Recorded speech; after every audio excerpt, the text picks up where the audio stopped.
In the last few years, the Mohammedan Muslims have been asserting their religious right to have their women wear the hijab in the Western democracies. Is it really required in their religion? Like all the answers and statements that I give in this series, no matter how unbelievable or even offensive they may sound, are nonetheless based entirely upon the Arabic language of the Quran and of the Hadiths with all the corresponding references. The Arabic word hijab is sometimes translated as veil, but it can also signify anything that prevents something from being seen, such as a screen, a curtain, a wall, or even a hymen. The root of the verb is hajaba, meaning to hide. In the Quran, the term was originally used to mean a screen, a curtain, a divide from cloth, to separate especially the guests from the females of Muhammad's household.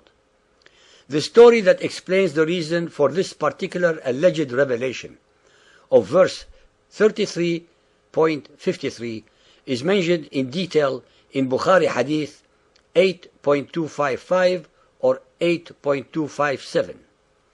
Bukhari Hadith 8.255, narrated by Anas bin Malik, says that he was a boy of 10 at the time when Muhammad emigrated to Medina. He added, I served Allah's apostle for 10 years, and I know more than the people about the occasion whereupon the order of hijab was revealed. It was revealed during the marriage of Allah's apostle with Zainab bint Jahsh. In the morning, the Prophet was the bridegroom of her, and he invited the people, who took their meals and went away. But a group of them remained with Allah's apostle, and they prolonged their stay. Allah's apostle got up and went out, and I too went out along with him, till he came to the lintel of Aisha's dwelling place. Allah's apostle thought that those people had left by then, so he returned, and I too returned with him, till he entered upon Zainab and found that they were still sitting there and had not yet gone. The Prophet went out again, and so did I with him, till he reached the lintel of Aisha's dwelling again, and then he thought that those people must have left by then. So he returned, and so did I with him, and found those people had gone. At that very instance, the divine verse of Al-Hijab was revealed, and the Prophet set a screen between me and his family. Chapter 33, verse 53. O ye who believe, enter not the Prophet's houses until leave is given you for a meal, to await for his preparation. But when ye are invited, enter, and when ye have taken your meal, disperse without seeking familiar talk. Such behavior annoys the Prophet. He is ashamed to dismiss you, but Allah is not ashamed to tell you the truth.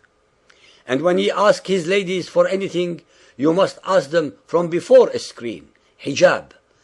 That makes it for greater purity for your hearts and for theirs.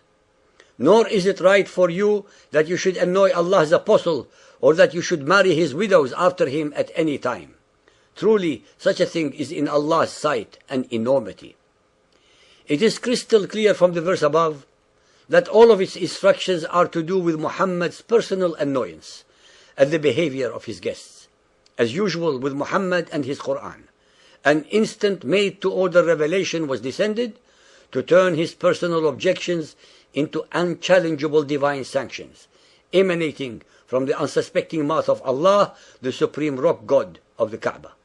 In fact, the actual Arabic words used in the verse above are min wara'i hijabi, which should have been translated instead to from behind a screen. By no stretch of the imagination can any intelligent being construe that the verse implies or means to cover the body of the female believer with any special clothing. All it instructs is that there should be a separation between the guest's area of the home of the believers from the private areas. While the idea of the hijab was to create an atmosphere of modesty vis-à-vis the females of the believers, the male Muhammadan exegetes created an incredible set of lies to control women in body, in mind, and in soul, thus making them totally subservient to their will. By what kind of twisted logic can anyone accuse the women of Muhammadan Islam of tempting the men if these men are too weak or stupid to control their sexual, predatory appetites and emotions? Using exactly the same perverted logic, one can also accuse Mohammedan men of tempting women and have them wear the hijab instead, especially since the Quran instructs both the men and women believers to be chaste and modest. Sahih Bukhari Hadith 8.257, narrated by Aisha, the wife of the Prophet.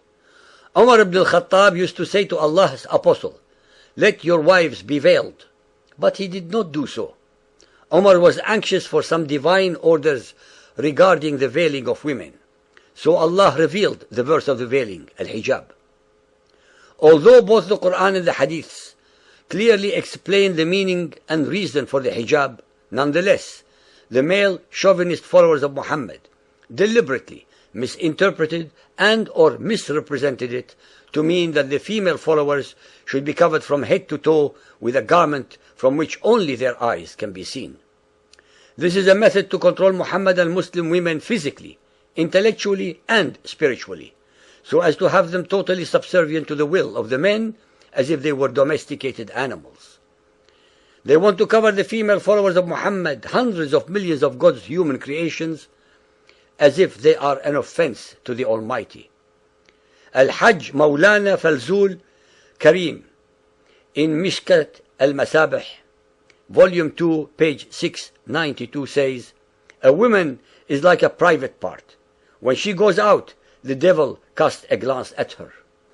That is why the male Muhammadan Muslims want their women covered as if they were genitals. The Arabic word hijab is used in the Quran 4 times only, as in the following verses: 7.46, 17.45, 38.32, 42.51, to describe a screen, a divide, a separator, a curtain, a veil of separation.